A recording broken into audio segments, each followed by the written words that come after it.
So here we are at the top reviewers page from NopeLab, and there is a discrepancy, as we see, between the names we have listed up here and who we have here in the graph.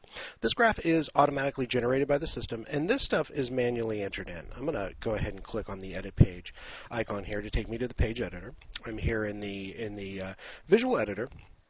And you'll see here in this block of text we have a title, and then we have three list items. I'm going to go ahead and click on the little edit icon right there, and you'll see I just edit these in a WYSIWYG editor. That's all this is, this little WYSIWYG editor here to edit these. There's nothing being generated by the system at all, and that's why, because what you're seeing here are actually out-of-date names, as a matter of fact. Those are no longer the 3 top reviewers for the last 30 days. So let me show you. I'm going to come back to View Page over here to go ahead and view the top reviewers page. Actually, what you're seeing down here in the graph is absolutely 100% accurate. And I'm going to go ahead and take you back here in the admin area and show you actually how to find that out. So in here in the dashboard, I'm going to come down to Formidable, and it's going to show me all the forms I currently have in place. I'm going to come down here to the bottom to the Review This Movie, which is the primary form in the system that people review movies with. And this is the one that people fill out. And what I'm going to do is I'm going to come over here now to Entries. And when I do that, I'm going to see just a screen that is absolutely ridiculous and gives me no valuable information whatsoever. And that is just that it's giving me just the first 5 things, 6 things that people have filled out and what their entries were. Tells me none of the information that I need to know whatsoever. So I need to go ahead and change the screen. And the way I do that is I'm going to come right up to here underneath my name.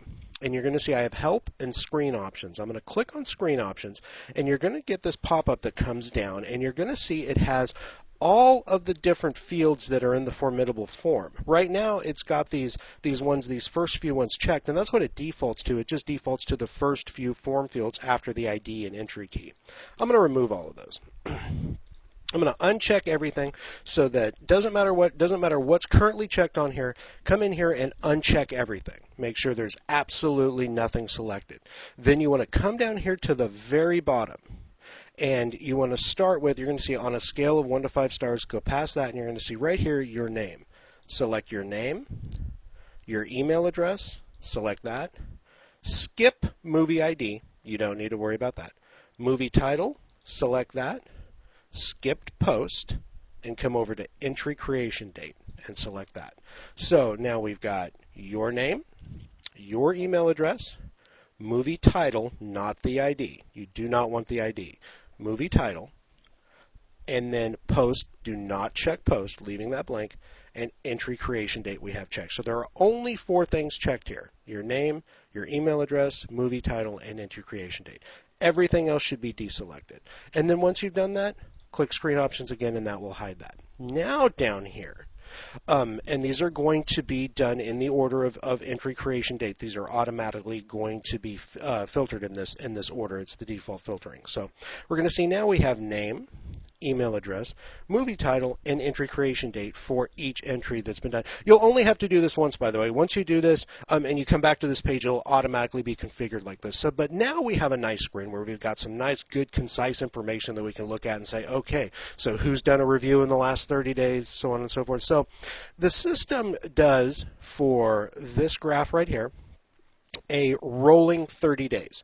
So what it is it is not like, okay, so this is the month of, August right now, so it's going to encompass the entire month of July. There's actually not a way to do that with the Formidable system. What we've done is we've told it to go back 30 days, so it's doing a rolling 30 days is what it does. So it just continues to go, it will continue for instance, what it's reading right now is all reviews done between the 7th of August and the 7th of July of 2014. And that's what it does. It goes and it says the reviewers for the last 30 days. That's how it can be in the Formidable system. That's how it can be configured to work. So if we go back and we look at our entries, we'll see that what we have here is in the last 30 days, actually, in the last 30 days and in the month prior to this one, both, we see that there were only 3 reviews done. And of those 3 reviews that were done, only 1 had a name and an email address associated with it.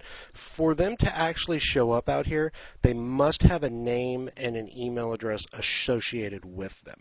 So if for some reason they do not have a name or if they put in a review and they do it anonymously, then it's not going to show up out here.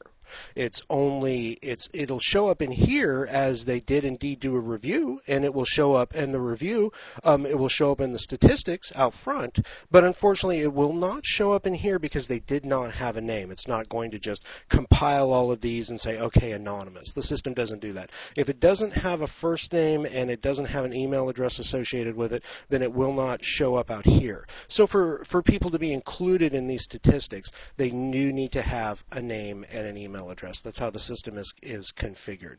Because if not, it would actually show each one of these as a unique individual. So each one that was anonymously done, if we put them in here, it would show them as a unique individual.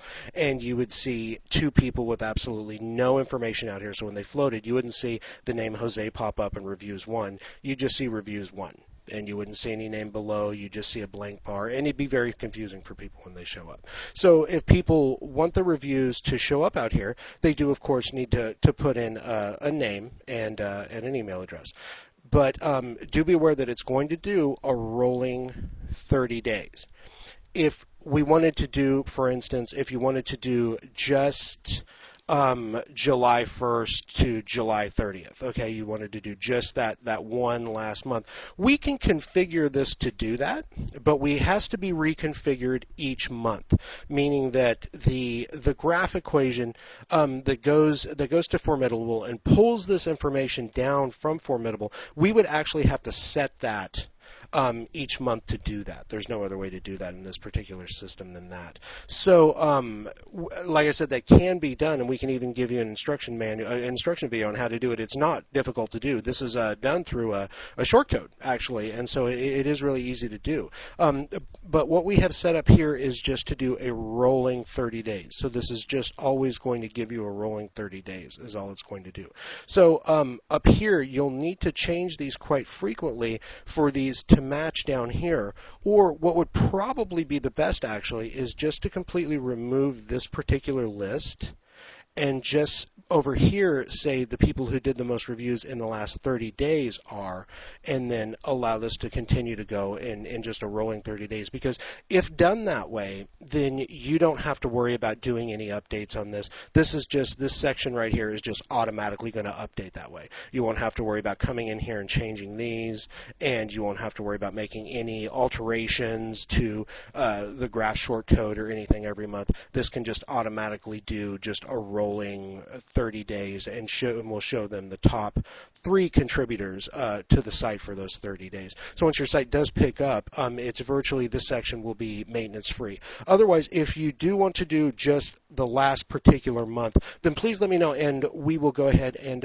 create a video showing you how to edit the shortcode in here. Actually, it's not, like I said, editing the shortcode is not difficult to do, but you would need to do it every month for that. So anyway, if you have any other questions or anything, just let us know. Thanks.